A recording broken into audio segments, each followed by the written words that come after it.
Hello and welcome to the Grotech again friends. पिछले video में आपको पता है कि हमने क्लासिफिकेशन ऑफ ऑपरेटर्स कर लिए थे। ये रहा हमारा एक बाइनरी ऑपरेटर कर लिया हमने, टर्नरी ऑपरेटर कर लिया हमने, यूनरी ऑपरेटर कर लिया। ये सारे ऑपरेटर हमने कर लिए। क्लासिफिकेशन कर लिया ऑपरेटर्स का, किस तरीके से क्लासिफाई किए जा सकते हैं।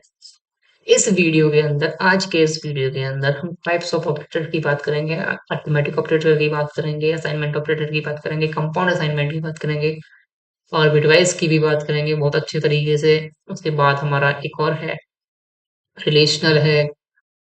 रिलेशनल के बाद हमारा लॉजिकल है। ये सारे ऑपरेटर्स के बारे में बात करेंगे। 8 ऑपरेटर बेसिकली हम इस वीडियो के अंदर कवर करने वाले हैं। तो जल्दी से शुरू करते हैं। टाइप्स ऑफ ऑपरेटर्स के बारे में अगर बात करें तो हमारे ऑपरेटर्स जो होते हैं वो बेसिकली 8 टाइप के ऑपरेटर्स होते हैं हमारे सी के अंदर। उनमें सबसे पहला है आपका असाइनमेंट ऑपरेटर। Assignment operator. दूसरा होता है आपका अरिथमेटिक ऑपरेटर, जिसके बारे में मैं बहुत डिटेल में बता चुका हूँ पहले ही, थोड़ा और बताऊंगा। तीसरा होता है हमारा logical operator. Logical operator. And चौथा होता है हमारा relational operator. Relational operator. And last, sorry, fifth जो हमारा होता है वो होता है हमारा bitwise operator. Bitwise operator. And six जो होता है हमारा इंक्रीमेंट और डिक्रीमेंट ऑपरेटर। इंक्रीमेंट, जो कि मैं आपको पहले ही बता चुका हूँ। Decrement operator. सेवंथ जो होता है compound assignment. And last is address operator. ठीक।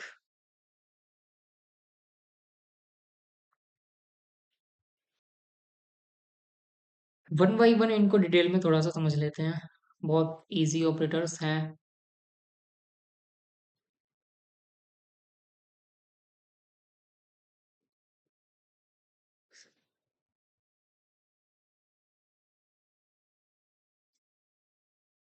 नंबर वन पे जो हमारा था वो था हमारा असाइनमेंट ऑपरेटर।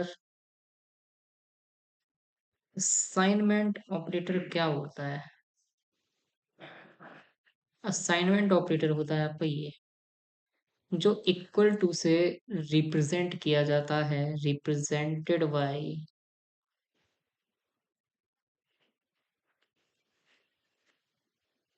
Equal to. ठीक है, जो आपके इक्वल से रिप्रेजेंट किया जाता है ये होता है आपका असाइनमेंट ऑपरेटर। ये वर्क क्या करता है? ये वैल्यू को असाइन करता है। ठीक है, यूज फॉर वैल्यू असाइनमेंट। ठीक है, इन अ वेरिएबल, किसी भी वेरिएबल में वैल्यू को असाइन करने के लिए हम असाइनमेंट ऑपरेटर का यूज करते हैं। कैसे? a is equal to 6। क्या मीनिंग है इसका? कि a जो है एक वेरिएबल है, ठीक है, या एक कंटेनर है। ठीक है, जिस कंटेनर के अंदर 6 जो वैल्यू है, जो एंटिटी है 6, जो वैल्यू है वो आ चुकी है। ठीक, इसका मतलब ये है। असाइनमेंट के बाद आता है कौन सा? Arithmetic operator. अरिथमेटिक को भी क्या करूं, अगर मैं थोड़ा ज़्यादा डिटेल में नहीं बताएंगे क्योंकि पहले ही बता चुके हैं अरिथमेटिक ऑपरेटर्स क्या होता है। अरिथमेटिक ऑपरेटर्स हमारे plus, minus, multiplication, division, modulo division, ये 5 हमारे अरिथमेटिक ऑपरेटर्स बेसिकली होते हैं। तो और ये बहुत ही, ये जो ऑपरेटर्स होते हैं अब ये जो फर्स्ट ऑपरेटर है ये वाला, जो ये प्लस ऑपरेटर जो है हमारा एडिशन के लिए यूज होता है, माइनस ऑपरेटर हमारा सब्ट्रैक्शन के लिए यूज होता है। ये जो ऑपरेटर होता है इसको हम एस्ट्रिक बोलते हैं। ये सिंबल होता है इसको हम एस्ट्रिक बोलते हैं, एस्ट्रिक, ठीक है। ये जो एस्ट्रिक है ये यूज होता है आपका मल्टीप्लिकेशन के लिए, और ये होता है आपका डिवीजन के लिए। ये forward slash.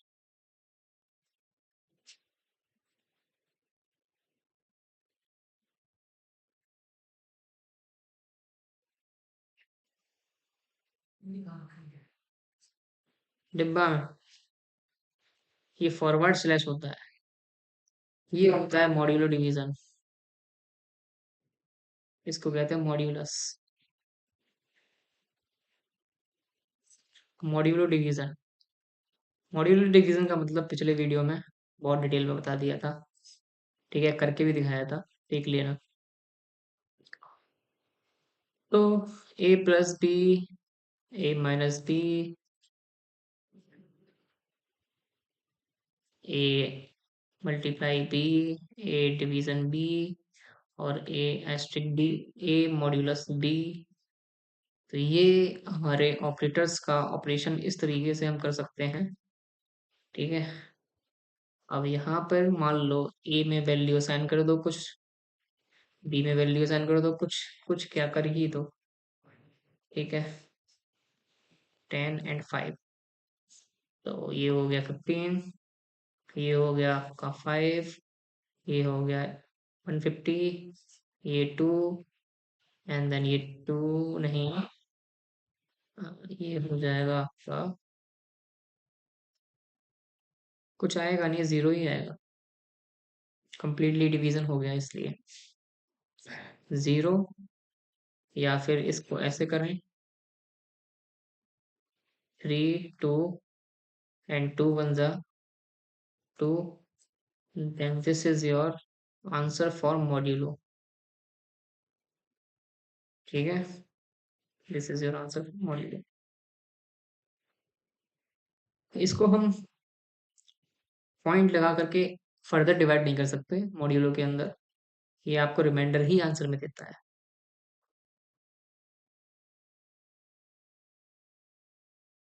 Third is logical operator. Logical operator कौन कौन से होते हैं? बेसिकली जो लॉजिकल ऑपरेटर होते हैं वो तीन तरीके के होते हैं। एक होता है आपका एंड ऑपरेटर, एक होता है और ऑपरेटर, और एक होता है नॉट ऑपरेटर। इसको सिंबलाइज यानी कि रिप्रेजेंट किया जाता है किससे? डबल एंड स्केप से इसको सिंबलाइज किया जाता है इस तरीके से, और इसको सिंबलाइज किया जाता है फैक्टोरियल से। ये हमारा स्लैश होता है, ठीक है। अब इनकी हम ट्रुथ टेबल की बात करें, ट्रुथ टेबल के बारे में आप लोग जानते ही होंगे क्या होती है, ठीक है। मैं यहाँ पर लिखता हूँ एक्सप्रेशन 1 और यहाँ लिखता हूँ एक्सप्रेशन 2, ठीक है। मैं इसकी एक ट्रुथ टेबल बना देता हूँ जिससे आपको फर्दर इसको समझने में आसानी रहेगी। यहाँ लिखता हूँ एक्सप्रेशन 1 एंड स्केप यानी कि एंड ऑपरेटर विद एक्सप्रेशन 2। यहाँ लिखता हूँ एक्सप्रेशन 1 और ऑपरेटर के लिए जो यूज होता है हमारा स्लैश, ठीक है, वो एंड एक्सप्रेशन 2। फिर यहाँ लिखता हूँ एक्सप्रेशन 1 फैक्टोरियल एक्सप्रेशन 2, ठीक है। अब मान लीजिए यहाँ पर एक्सप्रेशन 1 ट्रू है एंड देन ये ट्रू है, तब यहाँ पर हमारा जो है ट्रू होगा अगर दोनों ही ट्रू हैं तो दोनों ही ट्रू हैं तो भी ये ट्रू होगा। ठीक है। अब देखो यहाँ पर एक्सप्रेशन वन अगर ट्रू है और एक्सप्रेशन टू दोनों ट्रू हैं, देन ये ट्रू होगा, देन ये भी ट्रू होगा। ठीक है। ये जो होता है ये डिपेंड करता है, ये जो होता है ये इस तरीके से लगता है। ठीक है। अगर आपकी एक्सप्रेशन वन ट्रू है तो ये क्या होगा, फॉल्स हो जाएगा। ठीक है। अगर एक्सप्रेशन वन ट्रू है तो एक्सप्रेशन ट्रू ट्रू है तो ये फॉल्स हो जाएगा। अब एक्सप्रेशन वन जो है वो ट्रू है, एक्सप्रेशन टू फॉल्स है, देन ये फॉल्स हो जाएगा। अब एक्सप्रेशन और लेकिन ये ट्रू का ट्रू रहेगा, ये ट्रू है तो ये फॉल्स फिर से हो जाएगा, ये फॉल्स है तो ये ट्रू हो जाएगा, क्योंकि इसका होता है काम उल्टा। ये काम उल्टा करता है, ये इन्वर्ट कर देता है।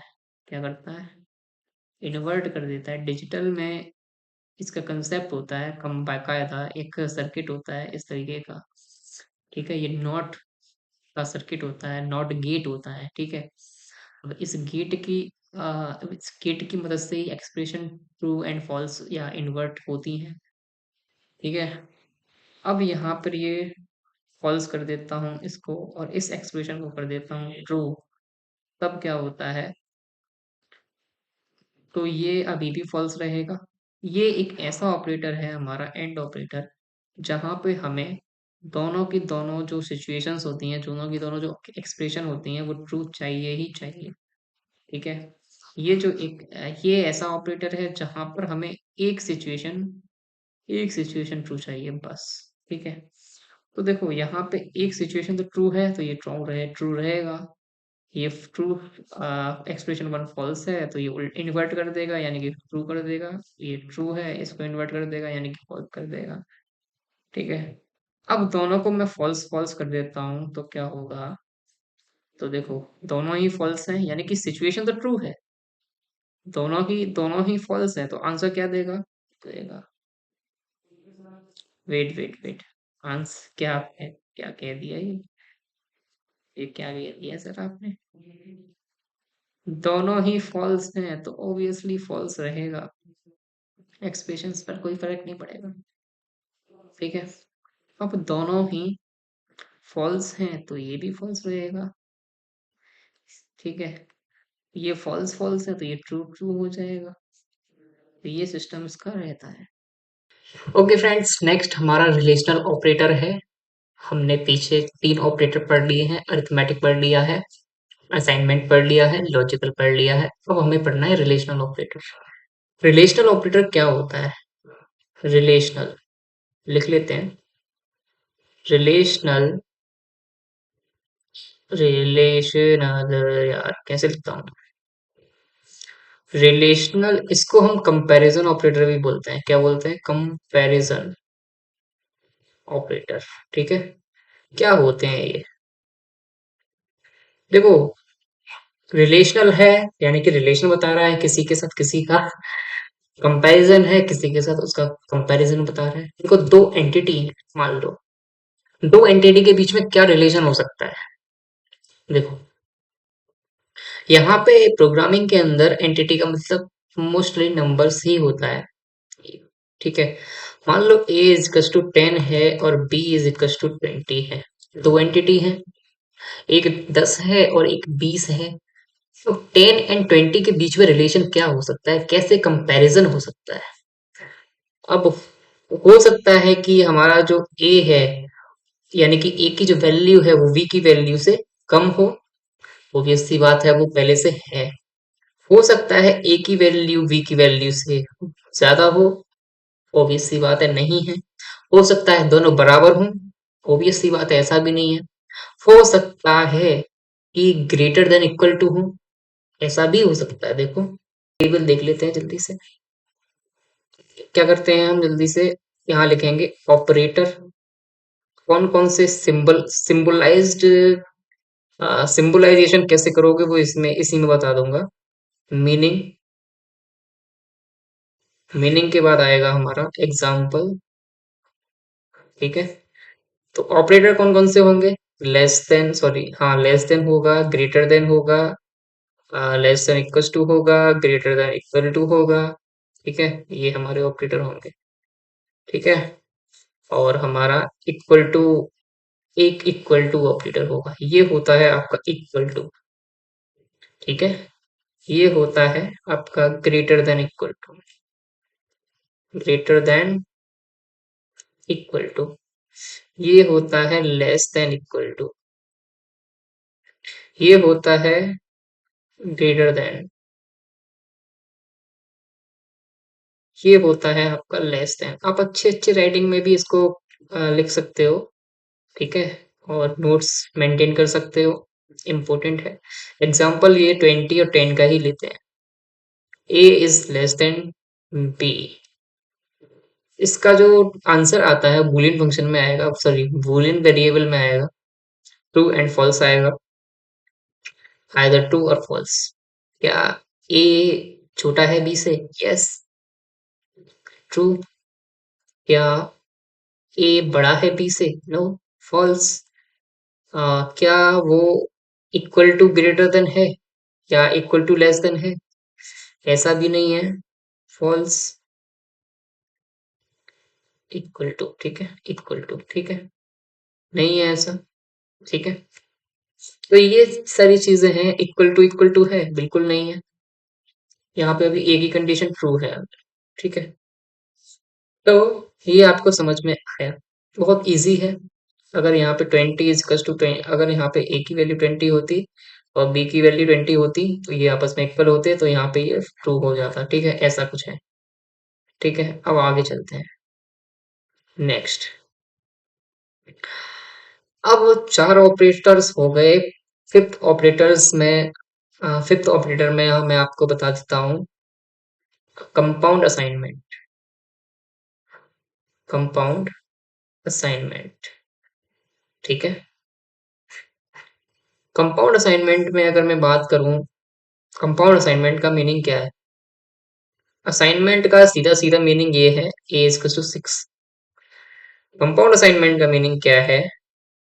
आ, दे एग्जाम्पल लेते हैं पहले, एक छोटा सा सिंपल ही एग्जाम्पल। मेरे पास मान लीजिए ए इज इक्वल टू 6 है, बी इज इक्वल टू 4 है, then C is equal to A plus B है, then what is the value of C? तो ऑब्वियसली बात है, आप क्या बोलेंगे? 10 बोलेंगे, सिंपल। तो 10 बोलेंगे। ठीक है, अब मेरी बात ध्यान से सुनो। आपका कंटेनर था ए, आपने एक मेमोरी बनाई ए नाम की, एक मेमोरी बनाई बी नाम की। ठीक है, अब उन दोनों मेमोरीज को प्लस किया, उन दोनों मेमोरी के एड्रेसेस पे जो वैल्यूज हैं, उन वैल्यूज को हमने क्या किया? प्लस किया, यानी कि उनको एडिशन किया। अब एडिशन करने के बाद उस एडिशन को हमने किस में डाल दिया? सी नाम की एक और मेमोरी बनाई, उसमें डाल दिया। लेकिन मैं ऐसा नहीं चाहता, मेमोरी वेस्टेज हो रहा है। मैं चाहता हूं कि जो ए है, मेरा जो ऑपरेशन है, मैं यहाँ पे 4 को प्लस कर रहा हूँ, 4 को बी में डाल के 6 को प्लस कर रहा हूँ। मैं चाहता हूँ मैं ऐसा ना करूँ। मैं चाहता हूँ कि मैं ए के वेरिएबल के अंदर जो वैल्यू, ए के वेरिएबल के अंदर जो वैल्यू है, उसी वैल्यू को प्लस करके, यानी कि ऑपरेशन परफॉर्म करके, चाहे वो प्लस हो, चाहे वो माइनस हो, चाहे वो डिवीजन हो, चाहे वो मल्टीप्लिकेशन हो या मॉड्यूलर डिवीजन हो, कोई भी ऑपरेशन हो, उस ऑपरेशन को परफॉर्म करके मैं मेमोरी को वेस्टेज ना करूं और उसी मेमोरी के अंदर डाल दूं। तो देखो क्या करेंगे। तो हम अब किसका यूज करते हैं? कंपाउंड असाइनमेंट ऑपरेटर का यूज करते हैं कि कोई वेरिएबल है ए, और इसी वेरिएबल के अंदर मुझे वैल्यू को डालना है। अब मैं यहाँ पे लेता हूँ ए इज इक्वल टू 6, ये एक एग्जाम्पल अगेन ले रहा हूँ। ठीक है, ओके। अब मैं क्या करता हूँ, कंपाउंड असाइनमेंट की मदद से हम वैल्यू को इनिशियलाइज कर देते हैं प्री डिफाइंडली। प्री डिफाइंडली का मतलब सिंपल ये है कि पहले से ही जितना नंबर आपको प्लस करना है उसके अंदर, मुझे 4 प्लस करना है। ठीक है, ए के अंदर 4 प्लस करना है, और ए के अंदर जो वैल्यू पहले से पड़ी हुई है, पहले से 6 पड़ी हुई है, अपडेट हो जाए, क्या हो जाए, अपडेट हो जाए। तो देखो, तो ये होता है आपका, ये कुछ ऑपरेटर्स हैं आपके, कौन से हैं, कंपाउंड असाइनमेंट ऑपरेटर्स हैं, जो वैल्यू को अपडेट करके वापस से उसी में क्या कर देते हैं, असाइन कर देते हैं, ठीक है। ये कुछ ऑपरेटर हैं। तो इसका जो मीनिंग निकल के आता है वो कुछ ऐसा होता है, A is equal to A plus 4। A में पहले से कुछ वैल्यू पड़ी होगी, अभी मेरे पास 6 वैल्यू पड़ी है। तो मैंने कंपाउंड असाइनमेंट का जब यूज किया तो इंटरनली, कैसा, इंटरनली, इंटरनली कुछ बात ऐसी बन रही होगी, ठीक है, कुछ बात ऐसी बन रही होगी। तो एक तो असाइनमेंट ऑपरेटर लगा ही है, तो जहां पे आप यहाँ पे 4 का प्लस कर रहे थे, जो आप 4 प्लस कर रहे थे बी एक मेमोरी में डाल करके, वो आपने 4 को कर दिया फिक्स। अब वैल्यू आपकी जो ए के अंदर पड़ी होगी, 6 पड़ी हुई है, तो 6 प्लस 4 कितना हो गया, 10। और 10 किसको असाइन हो गया, ए को वापस से असाइन हो गया। तो वैल्यू ए में पड़ी हुई थी वो अपडेट हो गई, ठीक है, उसके अंदर वैल्यू अपडेट हो गई because of the compound assignment operator. जहां पे हमने हमारे ऑपरेशन के साथ साथ जो ऑपरेशन परफॉर्म करना है और उसमें जितनी वैल्यू को जितने से अपडेट करना है, चाहे 4 से करना हो, 2 से करना हो, 3 से करना हो, चाहे वो एडिशन में हो, चाहे वो सब्ट्रैक्शन में हो, उसको फिक्स करके अपडेट करवा दिया वैल्यू को, तो हमें मेमोरी वेस्टेज होने से बच गई और उसी में वैल्यू जो है अपडेट हो गई। तो ये सिंपल सी बात है यहाँ पर, ठीक है। अब क्या करते हैं, एक इसकी टेबल बना लेते हैं, ठीक है, टेबल बहुत जरूरी है भाई। क्या करते हैं, ऑपरेटर लिखेंगे, ऑपरेटर, ठीक है, मीनिंग लिखेंगे, मीनिंग लिखेंगे, और यहाँ पे लिखेंगे एग्जाम्पल, ठीक है। तो ऑपरेटर कौन कौन कौन सा है, सबसे पहला है plus equal to, minus equal to, multiplication equal to, and division equal to. Meaning है प्लस इक्वल टू, ठीक है, minus equal to, multiplication equal to,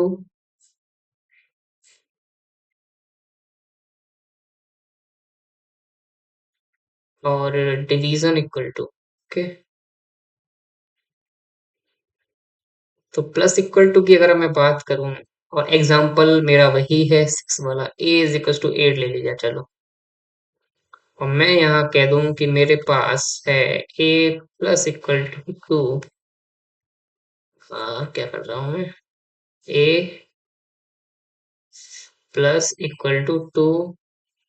तो यहाँ पे कुछ बात बन रही होगी, A is equal to A plus 2, then it will be 10। और minus equal to A minus equal to 2, तो बात बन रही होगी, A is equal to A minus 2 is equal to 6। यहाँ पे कुछ बनता बना लेते हैं, ए मल्टीप्लीकेशन इक्वल टू 2, तो कुछ ऐसा हो रहा होगा, मल्टीप्लीकेशन इक्वल टू 2, देन यहाँ पर कुछ बन जाएगा आपका 16। और मैं यहाँ दे देता हूँ A, A division equal to 2, तो ये हो जाएगा A is equal to A divided by 2 then equal to 4। इस तरीके से आपके मेमोरी के अंदर जो है वैल्यू अपडेट हो रही है, डिवीजन, उसी के अंदर डिवीजन हो रहा है फिक्स वैल्यू की मदद से, और उसी में वैल्यू को अपडेट किया जा रहा है कंपाउंड असाइनमेंट ऑपरेटर की हेल्प से। नेक्स्ट ऑपरेटर है हमारा 6। कंपाउंड असाइनमेंट के बाद आता है हमारा एड्रेस ऑपरेटर, ठीक है।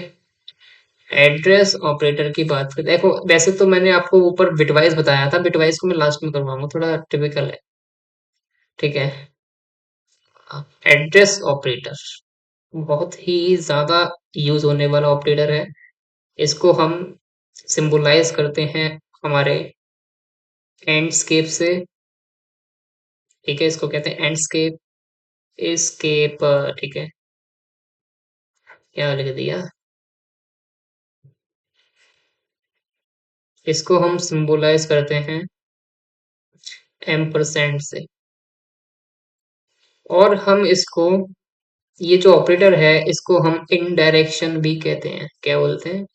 इनडायरेक्शन ऑपरेटर भी कहा जाता है। इनडायरेक्शन ऑपरेटर, एड्रेस ऑपरेटर को इनडायरेक्शन ऑपरेटर भी कहा जाता है।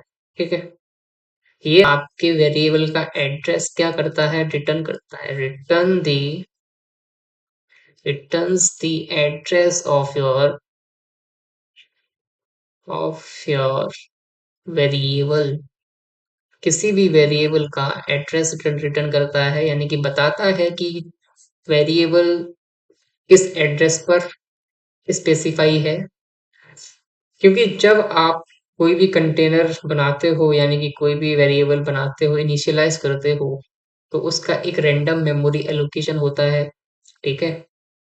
रैंडमली होता है, तो किसी को पता नहीं होता, लेकिन उस एड्रेस तक वो वैल्यू कैसे जाएगी वो एम परसेंट की मदद से बताता है। तो एम परसेंट लगाने से, यानी कि आपका डायरेक्शन ऑपरेटर का यूज करने से, हमारी जो वैल्यू है उसको पता चल जाता है कि हमें इस एड्रेस पर जाना है।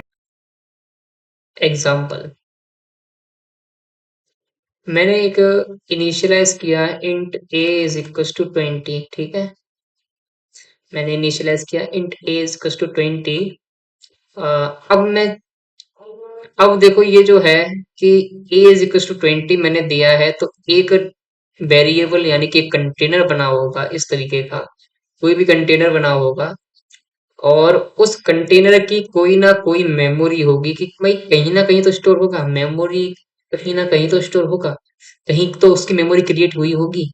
तो जो मेमोरी का जो एड्रेस होगा, उस मेमोरी का जो एड्रेस होगा वो मान लीजिए है 1000। मान लो रैंडम एड्रेस है, मुझे नहीं पता, कुछ भी हो सकता है। ठीक है। कंप्यूटर के अंदर वो कुछ भी हो सकता है। उस मेमोरी पर 20 स्पेसिफाई है। ठीक है। लेकिन अब मुझे नहीं पता ये एड्रेस कहाँ है, तो कैसे हमारी वैल्यू जो है, तो हमें कैसे पता चले कि ये जो एड्रेस है वो कहाँ पर है? हमारी हमारी जो वैल्यू है उसको कैसे पता चले एड्रेस कहाँ पर है? अभी तो हमने इनिशियलाइज कर दिया, चलो ए इज इक्वल टू दिस, तो सीधा वो उसमें पहुंच गया। अभी यूजर से इनपुट दे रहा हूँ, यूजर 20 डाल रहा है। यूजर क्या कर रहा है? यूजर 20 डाल रहा है। यूजर को नहीं पता कि यूजर ऐसा नहीं कर रहा कि सीधा यूजर ने 20 डाल दिया ए के अंदर, यूजर 20 बाद में डालेगा। एड्रेस पहले से डिफाइंड है। कैसे पता चलेगा यूजर को कि मेरा जो एड्रेस है और मेमोरी और जो वैल्यू है उसको कैसे पता चलेगा कि मैं कहाँ जाऊँ? इस चीज को थोड़ा समझने की जरूरत है। तो यहाँ पे क्या करेंगे, अगर मैं एंड स्केप ए लिख देता हूँ, देन ये जो वेरिएबल है, इस वेरिएबल का इस वेरिएबल का एड्रेस शो हो जाएगा।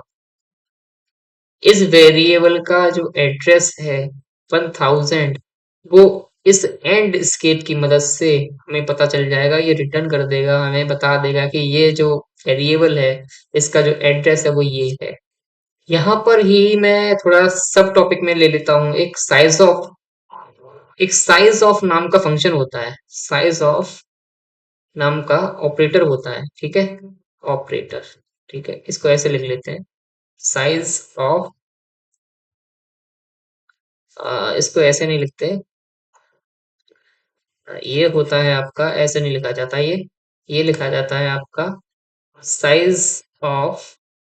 ठीक है। ऑपरेटर, एक साइज ऑफ ऑपरेटर होता है। ये क्या करता है, आपको आपको बता देता है कि आपका जो लोकेशन है, मेमोरी लोकेशन जो है आपका, सॉरी सॉरी सॉरी, ये क्या करता है, ये आपको बताता है कि का जो आपका कोई भी वेरिएबल है, चाहे वो इंटीजर टाइप का हो, चाहे वो फ्लोट टाइप का हो, चाहे वो आपका कैरेक्टर टाइप का हो, उसका साइज क्या है, वो उसका साइज बता देता है। जैसे अगर मैं लगा दूं साइज ऑफ, मैं इसको लगा करके लिखूं साइज ऑफ, और यहाँ पे लिख दूं पैरेंथेसिस लगा करके इंट, देन क्या देगा? 2 बाइट। 2 बाइट देगा। ठीक है। साइज ऑफ, स्टैंडर्ड साइज तो 2 बाइट ही होता है। आजकल के मॉडर्न कंपाइलर्स में ये जो है आपका 4 बाइट का हो गया है। स्टैंडर्ड साइज 2 बाइट ही है। Int is equal to, sorry यहाँ पे लिखूंगा float. Is equal to, then ये देगा आपको 4 बाइट का, देन ये आपको देगा 4 बाइट का। और मैं यहाँ पे लिखूँ size is equal to, size of is equal to care, then ये आपको देगा 1 बाइट। ठीक है, तो ये सारी चीज है, ये आपको प्री डिफाइंड उसका साइज बता देता है कि किस साइज का आपका जो मेमोरी है, आपकी जो वेरिएबल है, कंटेनर है, वो किस साइज का है। ठीक है, अगर वो आपको उसका टाइप पता है तो आप उसका साइज पता कर सकते हो साइज ऑफ ऑपरेटर की हेल्प से। ठीक, एड्रेस पता कर सकते हो इस एड्रेस ऑपरेटर की हेल्प से, यानी कि इनडायरेक्शन ऑपरेटर की हेल्प से। थोड़ा देख लेते हैं पीछे क्या करके। ओके, असाइनमेंट हमने देख लिया, अरिथमेटिक ऑपरेटर देख लिया, लॉजिकल देख लिया, रिलेशनल देख लिया, इंक्रीमेंट डिक्रीमेंट मैंने पहले ही बता दिया। ये देख लिया, कंपाउंड असाइनमेंट ये भी देख लिया। बच रहा है आपका बिटवाइज ऑपरेटर बचा है बस। नेक्स्ट अब बात कर लेते हैं बिटवाइज ऑपरेटर के बारे में। बहुत टाइम से इसके बारे में बात नहीं हुई, बहुत इंपॉर्टेंट ऑपरेटर है बिटवाइज ऑपरेटर। खास इंपॉर्टेंट तो नहीं है, बट फिर भी बिटवाइज ऑपरेटर्स, बिटवाइज ऑपरेटर्स आपके बूलियन अलजेब्रा पर डिपेंड करते हैं एक्चुअली। ठीक है, यहाँ पर क्या होता है, बिटवाइज ऑपरेटर हमारे 3 टाइप्स के होते हैं। सबसे पहला होता है बिटवाइज, बिटवाइज सबसे पहला होता है बिटवाइज एंड, फिर दूसरा होता है बिटवाइज और। ठीक है, बिटवाइज और, तीसरा होता है बिटवाइज,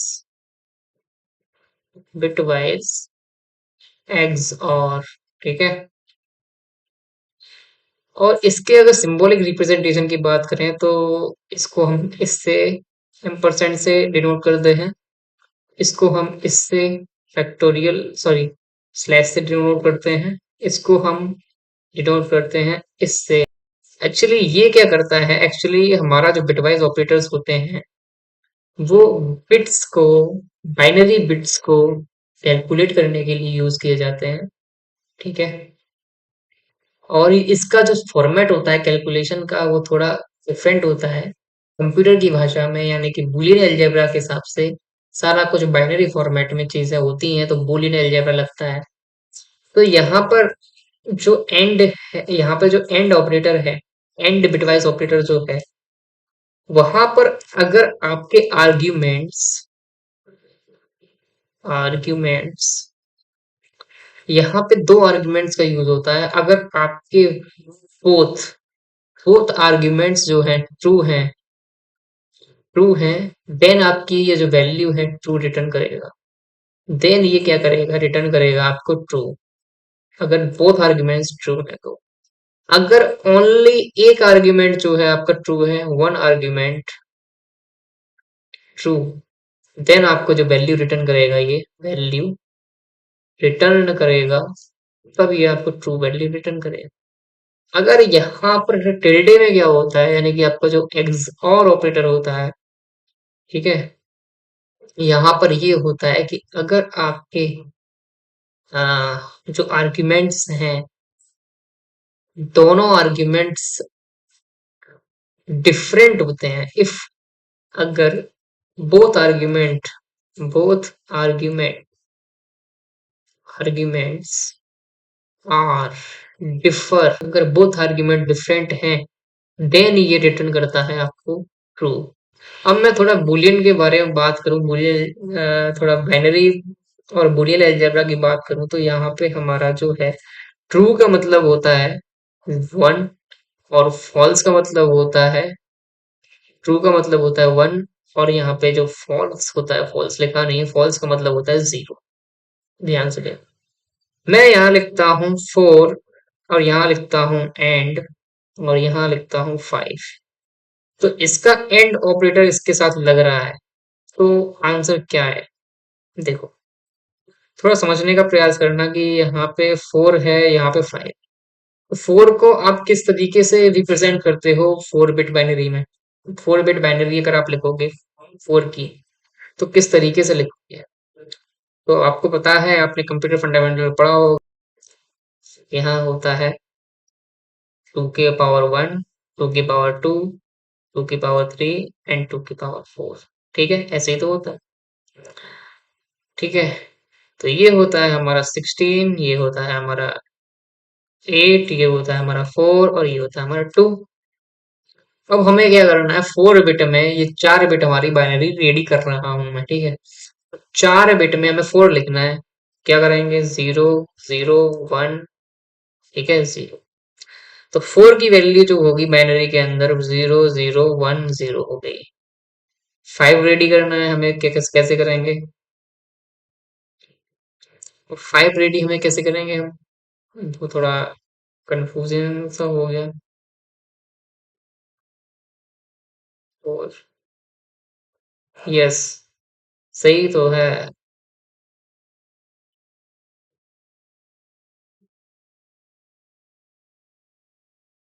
2 की पावर 0, क्योंकि 1 भी तो होता है ना, इसलिए। तो यहाँ पे थोड़ा कंफ्यूजिंग कंफ्यूजिंग सा हो गया। ये ऐसे नहीं होगा, ये आपका होगा 0, 2 की पावर 0। ठीक है, तो आपका जो बाइनरी के अंदर 4 होगा वो ये होगा। ये आपका बाइनरी के अंदर 4 हो गया। ठीक है, बाइनरी के अंदर 5 कैसे होगा? तो यहाँ पे 1, यहाँ पे 1, 0 0। तो ये हमारा हो गया एंडस्केप 0 1 0 1 5। अब इसको कुछ इंटरनली कुछ ऐसा हो रहा होगा, 0 0 और ये 0 1 0 1। यहाँ पे मैंने आपको बताया था कि बोथ आर्ग्यूमेंट अगर आपके ट्रू होंगे, दोनों के दोनों आर्ग्यूमेंट ट्रू होंगे, देन वैल्यू क्या आएगी, ट्रू आएगी। तो इस चीज को देखो, तो मैंने आपको ये भी बताया था, यहाँ पे जो ट्रू का मतलब है 1 है और जो फॉल्स का मतलब है वो है 0।